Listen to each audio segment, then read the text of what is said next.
You don't wake up one day and realize your family doesn't love you the same. It happens in pieces. In quiet birthdays, in thankless favors. In the way your name disappears from conversations, but always makes it onto the chore list. I'm Michael, 31, and I've always known I was the background character in my own family. You'd think that kind of thing would get easier with time, being invisible, being the spare instead of the heir, but the older I got, the clearer it became. No matter what I did, my sister would always come first, always win, always matter more. Her name's Natalie, 4 years younger, straight A's, soccer trophies, full-ride scholarship to a private college. My parents like to call her our miracle. You'd think I was the neighbor's kid the way they talked about her. I used to tell myself it didn't bother me. I had my own path, right? I got into tech early, started freelancing, moved out at 22, no debt, no drama, just quiet hustle. Natalie, meanwhile, floated from one opportunity to the next like life was gift-wrapped just for her. But the thing that finally broke me? It was my birthday, my 31st, the first one I'd celebrated with my family in years. I'd always been the one to reach out, to make plans, to send cards. This year, they said they wanted to surprise me. Let us handle everything, Mom said. You deserve a real celebration. So I came home. I should have known something was off the second I walked in. The decorations? Pink glittery, Happy 27th Nat, spelled out in gold foil letters across the wall. I blinked. What? Mom rushed over, hugging me tight. Oh honey, we figured, why not celebrate both of you? Natalie's birthday was last week, and it's just so much easier to combine things. Natalie? She was already cutting a cake shaped like a Chanel purse. And me? There wasn't a single mention of my name in that house. Not a card, not a slice of cake, not a damn balloon. I stood there, frozen in the doorway, while everyone laughed and sang to her like I didn't exist. My dad patted me on the back and handed me a paper plate. Grab some cake, champ. That was the moment something inside me cracked. But I didn't say a word. Not yet. Because if they wanted to pretend I was invisible, they were about to find out just how loud I could get. I sat through that whole party like a ghost in my own life. People came and went, dropping off presents with Natalie's name on them, hugging her, telling her how proud they were. One of my aunts even looked surprised to see me. Oh, Michael. You're here, she said, like I was some distant cousin who showed up uninvited. Yeah, I muttered. I live here, remember? I didn't eat the cake, couldn't stomach it. Instead, I poured myself a drink and parked myself near the sliding glass door, watching the backyard like it held the exit to another life. Natalie never looked my way. I counted, not once, not even a glance. And when the party died down and the last guest had left, she flopped onto the couch with her phone, scrolling through selfies of her own damn celebration. Mom started cleaning up. Dad had disappeared to the garage, where he always went when he didn't want to be involved. I stood in the middle of the living room, hands in my pockets. Hey Natalie, I said. She didn't look up. What? Happy birthday, I said, voice flat. She gave a half smile, thanks. Then, silence. So I asked the question I'd been chewing on all night. You didn't think it was weird to celebrate your birthday at my birthday party? She finally looked up, frowning like I just farted in church. What are you talking about? Mom said we were doing a joint thing. Yeah, except nothing here, said Michael. No decorations, no cake, no gifts, just you. Natalie rolled her eyes. Oh my God, are you seriously making this about you? I stared at her. It was about me, until you hijacked it. That's when Mom jumped in, drying a plate with way too much force. Michael, don't start. You know how much work it takes to put these things together. Right, I said, and I'm the one who's starting. Something in me snapped then. Years of being the backup plan, the afterthought, the filler space between Natalie's spotlight moments. It all boiled over. Tell me something, Mom, I said. What would it take for you to notice me? A Nobel Prize? A criminal record? Because apparently a decade of independence and never asking you for a damn thing doesn't count. Her mouth opened, then closed. Natalie looked away. And I walked out. But not home. No, I had one more stop to make. Because if I was finally going to speak up, I wasn't stopping with words. Let's just say the family group chat was about to see something it couldn't unsee.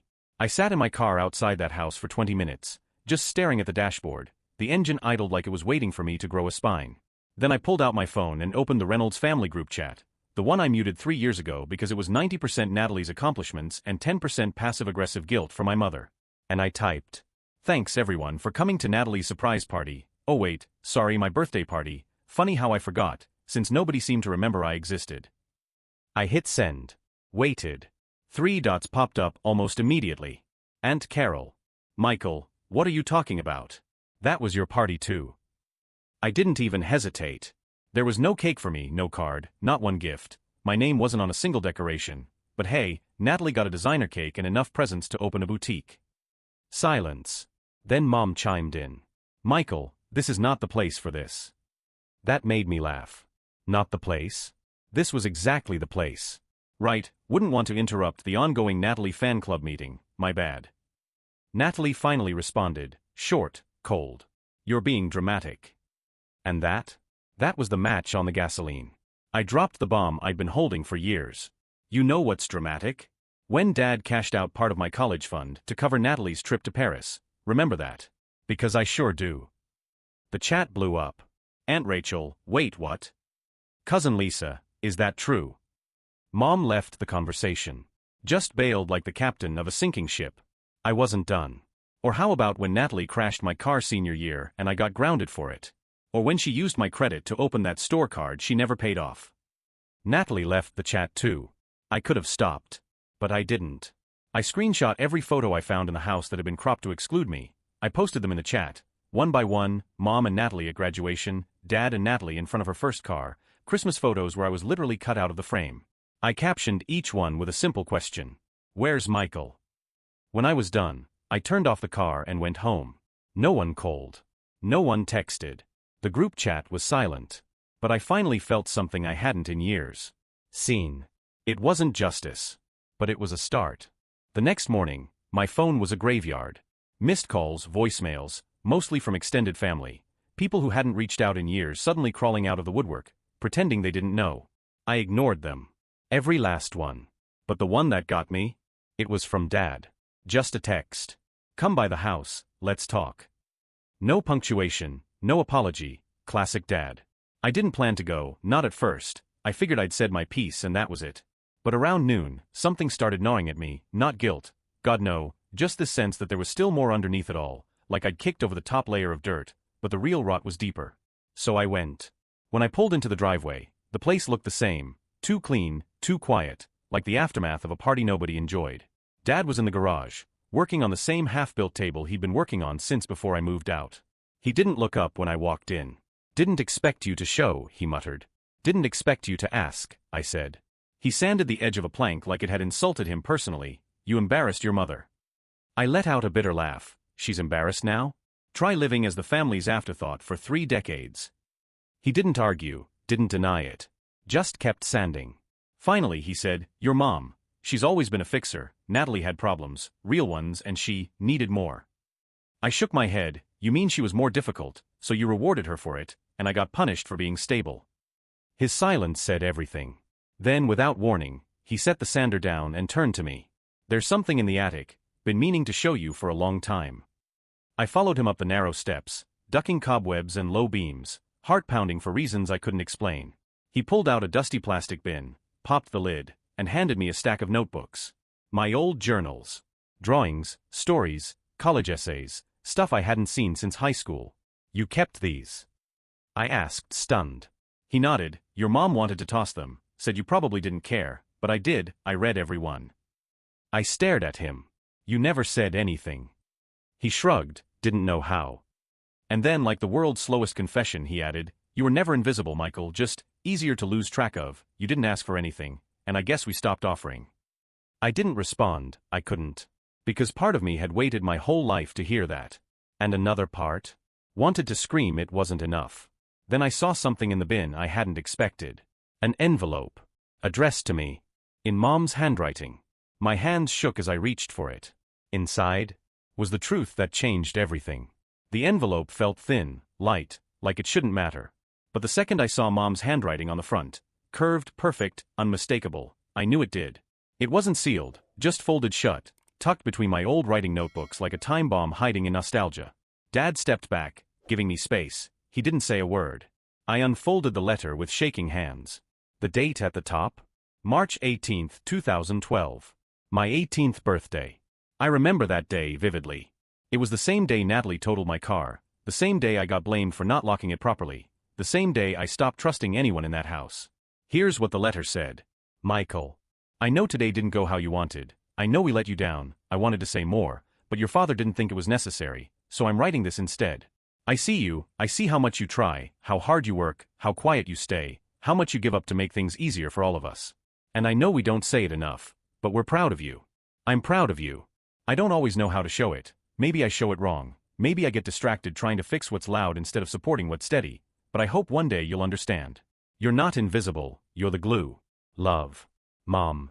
I didn't cry, I wanted to. I think part of me even tried. But instead, I just stood there, holding that letter like it was proof that I hadn't imagined everything. And also confirmation that it had all been real, the favoritism, the neglect, the silence. Because if she wrote this, she knew. She knew how badly they'd failed me. And then did it anyway. I turned to Dad, holding up the paper. Why didn't she ever give me this? His face twisted, uncomfortable. She said it wouldn't make a difference, that it was too late by the time she finished it, so she tucked it away, thought maybe one day. He didn't finish. I nodded slowly, my chest felt like it was full of broken glass. Yeah, I said, maybe one day. Then I folded the letter and put it in my pocket. But that wasn't the only thing I found in the bin. There was another envelope, thicker. This one wasn't addressed to me. It was addressed to Natalie. And it wasn't in Mom's handwriting. It was in mine. The second I saw my own handwriting, my stomach flipped. It was shaky, slanted, sloppier than I remembered, but unmistakably mine. I pulled the envelope from the bin, turned it over, and saw it had never been sealed. A draft. A letter I must have written years ago and never mailed. Addressed to Natalie. I sat down on a dusty trunk, hands trembling, and read. Natalie. I don't know if you'll ever read this. I don't even know why I'm writing it. Maybe because I need to say something out loud for once, even if nobody's listening. I don't hate you. God, that's hard to write, but it's true, I don't hate you.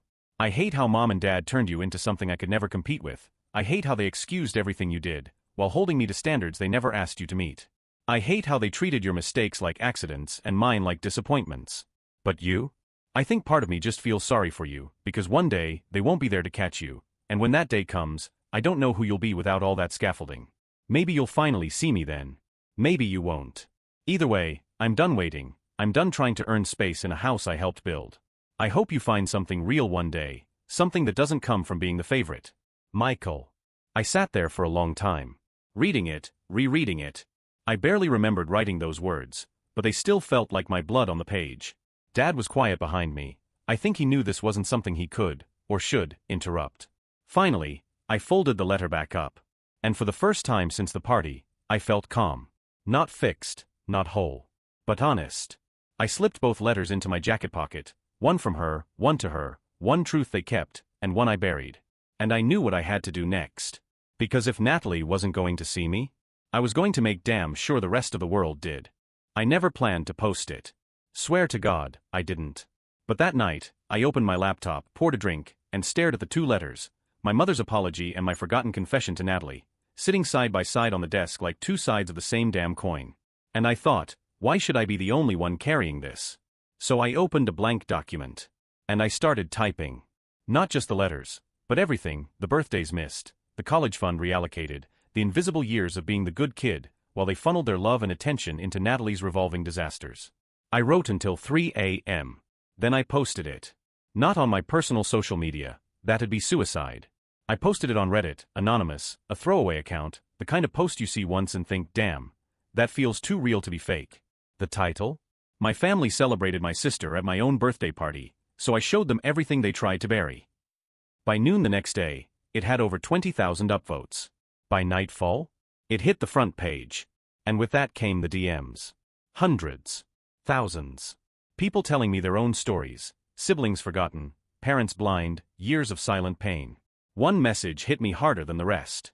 I'm Natalie in my family. I didn't realize it until I read this. I just texted my brother for the first time in 3 years. I sat there, staring at the screen, heart hammering. Because for the first time in my life, people were listening. Then I got the call. Unknown number. I picked up. Michael. Her voice was soft, fragile. It was Natalie. I need to see you, she said. Please, I read everything. I didn't answer right away. Because I didn't know if I was ready to hear what she had to say. But some part of me knew I had to. Even if it shattered me. We met at a coffee shop. Neutral ground, public, safe. I got there first, grabbed a corner seat, and watched the door like it owed me answers. When Natalie finally walked in, she looked small, not in size, in presence, like the weight of the world had finally dropped on her shoulders, and she didn't know how to carry it. She sat down without a word, no hug, no apology, just silence. I waited. She spoke first. That post, you really meant all of it? I didn't flinch, every word. She nodded slowly, eyes flicking down to her coffee. It was hard to read. Imagine living it. Her face tightened. I didn't know, Michael, I swear to God, I didn't know it was that bad. I leaned forward. You didn't know? Natalie, you were there, you were the one blowing out candles on my cake, driving the car they bought with my college fund. I was right there, and you never once asked why. I didn't want to believe they were choosing me over you, she whispered. It was easier to think we were just different. I stared at her. We were different, I was disposable. She swallowed hard, blinking fast. I'm not here to defend myself, I wanted you to know I'm sorry. That word. Sorry. It used to be all I wanted, a crack in the wall, a sliver of truth. Now? It felt like too little, way too late. But still I asked, why now? She looked up, because you made people listen, and I realized. I never had to fight for anything, but you? You've been fighting just to be seen. She slid something across the table. My letter, the one I wrote to her years ago, the one I thought never left that attic. I found it after the post blew up, she said. Read it 6 times, cried through half of it. I didn't touch it. Just asked, so what now? She hesitated, then said, now I try to be better, to see you, to make this right. I didn't believe her, not yet. But for the first time in our lives, she didn't look like a princess. She looked like a person. And that was a start. Word got out. I never told my family I wrote that post, but someone figured it out, maybe a cousin, maybe a coworker, hell, maybe Natalie herself. All I know is one morning I woke up to 30 unread texts and a voicemail from my mother that began with, Michael, how could you? And ended with her sobbing.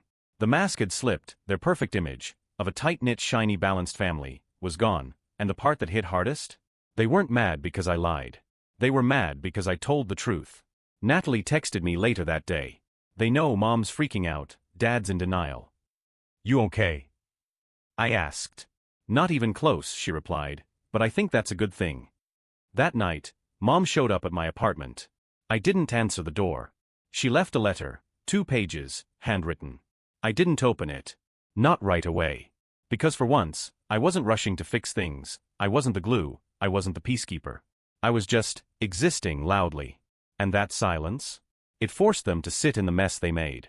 Then something unexpected happened. Natalie made a post of her own. Public, tagged, honest. She admitted everything, the favoritism, the imbalance, the guilt she never dealt with.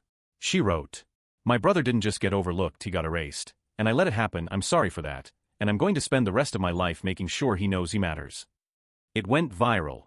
And this time, the attention wasn't mine. It was hers. People praised her. Applauded her bravery. Said she was accountable and growing. And me?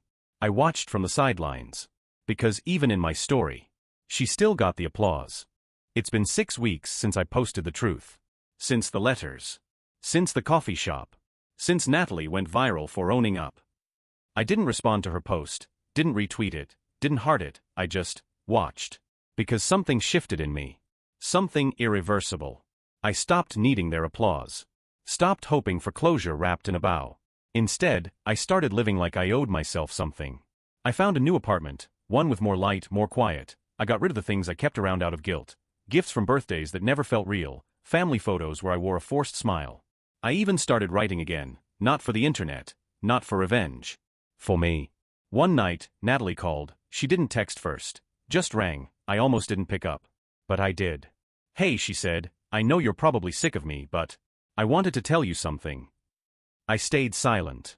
I'm seeing a therapist, she said. I've been digging through all of it, the favoritism, the way I let it happen, the way I used it, and it's brutal but necessary. Still, I didn't speak. I don't expect you to forgive me, she added, but I wanted you to know, I'm not letting them pretend anymore, not to me, not to themselves. I told Mom and Dad everything, held up a mirror, they didn't like what they saw. I exhaled, finally. What did they say?